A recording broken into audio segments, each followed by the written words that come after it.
Chapter 16, Giving Birth. Many changes occur during labor and birth, and we'll discuss some of these in this podcast. The uterus must contract the muscles strong enough to cause cervical dilatation in order to have a vaginal delivery. Many women experience Braxton Hicks contractions, known as false labor. These contractions are irregular, more mild in intensity, and do not cause cervical changes. Early labor sometimes can mimic these Braxton contractions, and for many women it's hard to tell the difference. When these contractions do not become stronger in intensity and cause cervical changes, they are known as false labor. We'll talk about the difference between false and true labor coming up. We'll learn how to time contractions when we learn how to read the fetal monitor strips next week. Contractions consist of 3 phases. The first is the increment, which is when the contraction begins in the fundus and spreads throughout the uterus. The second phase is the peak or the acme. This is when the contraction is at greatest intensity. The decrement is the third phase and is a period of descending intensity as the uterus begins to relax. A few other terms associated with contractions are the duration, which is the length of each contraction, how long they last. The intensity of how each contraction is described as mild, moderate, and strong. I will show you in class how we determine the intensity. The interval is a period between the end of one contraction and the start of the next contraction.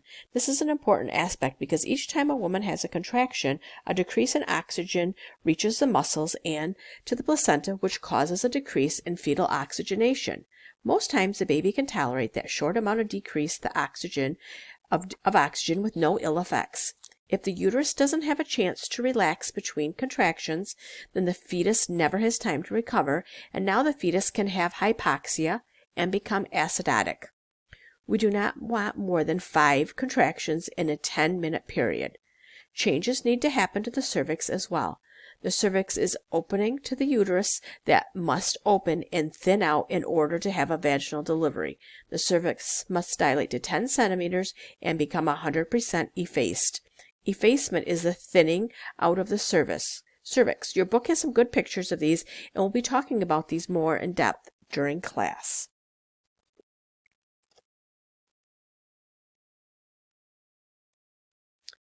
Other body systems that can occur during labor are the cardiovascular system. We already talked about how with each contraction, blood flow is decreased to the placenta. When this happens, an increase will happen in the woman's blood volume. This will cause her blood pressure to slightly increase and her pulse will slightly decrease. Knowing that these occur with each contraction, the best time to check your patient's vitals is between contractions. Obtaining them during a contraction can give you inaccurate findings. We want to encourage women not to be in the supine position, as this can cause supine hypotension, which will decrease blood flow. Putting a pillow under the hip will help relieve that pressure. During labor, a woman's respiratory rate tends to increase and an increase in depth is noted. This is found more so if the woman is anxious or experiencing pain. The main thing we need to be concerned with is that she can hyperventilate.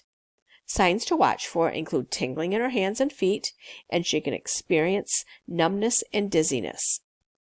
If she's experiencing this, you can have her breathe into a paper bag. If a bag is not available, she can breathe into her cupped hands. GI motility decreases during labor. Many facilities will only allow the woman to have ice chips or clear liquids.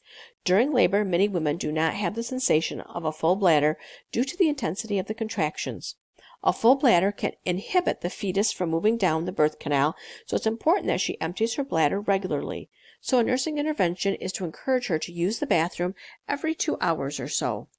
You don't necessarily want to ask her if she needs to go to the bathroom because she may not have the urge, so instead you will assist her to the bathroom. Many women have epidurals during labor, and one of the side effects of the narcotics is urinary retention, so most will have an indwelling cath or they will straight cath every 2 hours. Every woman could have a postpartum hemorrhage, so monitoring blood loss is necessary.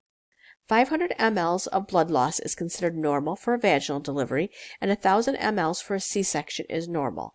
Any amount above that is considered a postpartum hemorrhage. One of the keystone measurements that they are trying to do in OB right now is accurate documentation of blood loss. So you will see facilities now trying to be more accurate with blood loss, and they will be measuring all peripads and blue chucks for the first 1 to 2 hours after delivery, and this will be documented as quantitative blood loss, or QBL.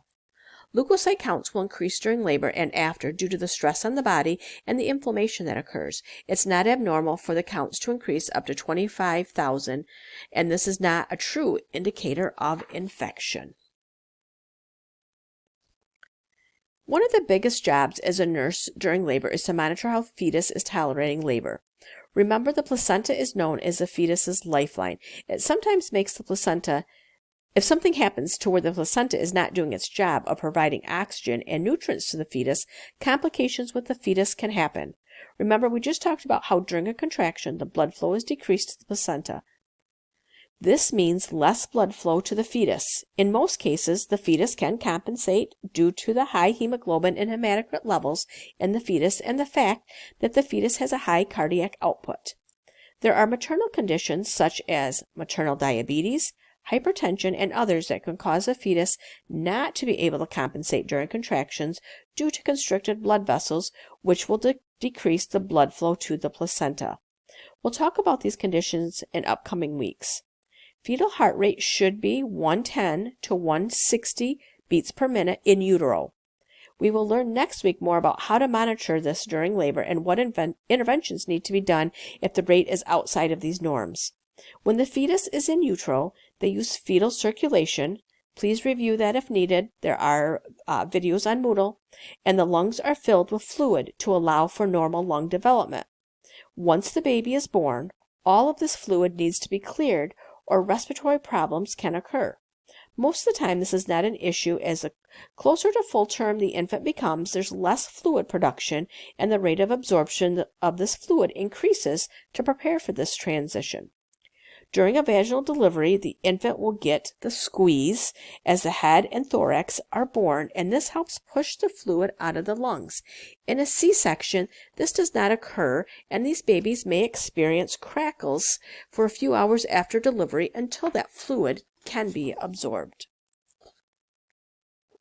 The 4 P's of childbirth are powers, the passage, the passenger, and the psyche. All of these things can affect labor and delivery. There are 2 aspects to the power components, and they include contractions and maternal pushing. During the first stage of labor, effective contractions are needed to cause that dilatation, effacement, and descent, which is the moving of the fetus down in the birth canal. If contractions are not effective, those things won't occur and a vaginal delivery will not be possible. There are medications that can enhance labor and hopefully make contractions stronger. We'll talk about those in the upcoming weeks. In the second stage of labor, maternal pushing is the power component. Learning how to push correctly is not easy, especially for a first-time mom. The use of epidurals makes a decreased sensation in the urge to push and knowing if pushing is effective, so this is a big obstacle as well. In class, we'll talk about some of the interventions we can do for the 4 P's to help our patients. The next P is passage. This consists of the maternal pelvis and the soft tissue. Your book has some good pictures for this. Sometimes women have smaller pelvises or a differently shaped pelvis, and this can inhibit full descent of the fetus. The third P is a passenger, and this is the fetus. The optimal position for the infant to be is cephalic, or head down. The fetal head consists of bones and sutures and fontanelles. Please refer to the picture in your book again for these.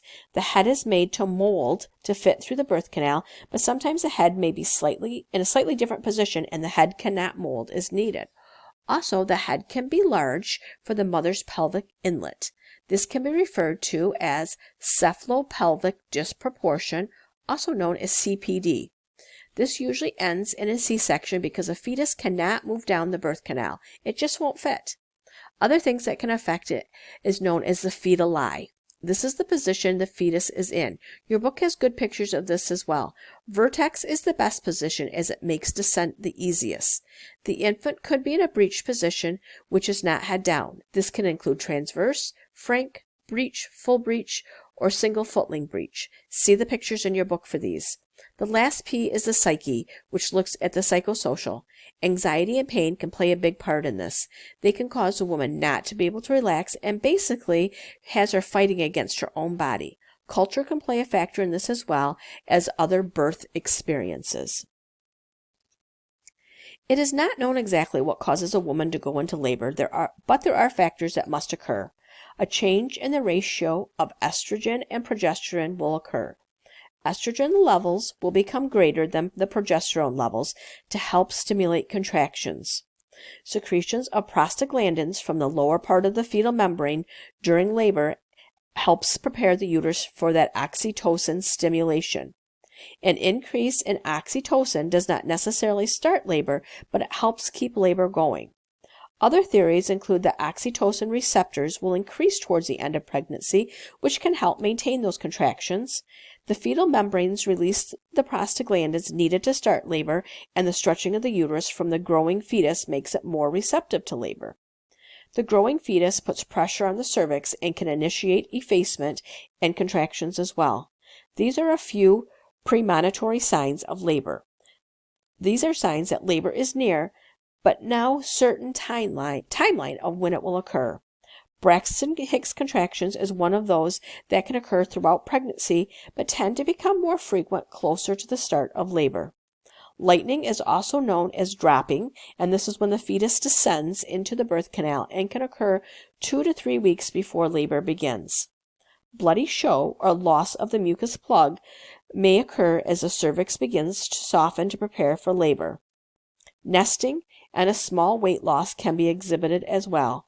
Many women feel they are in labor and go to the hospital just to be sent home for false labor. True labor has to cause cervical changes. This means dilatation and or effacement. Many times if a woman goes to the hospital with contractions and she thinks she's in early labor, they'll check her cervix to see dilatation and effacement and watch her for an hour or so to see if she's made any changes. They will encourage her to walk in the halls of the unit, and this will usually help the process of labor. After the specified time is up, they'll recheck her, and if no changes have occurred, they'll send her home.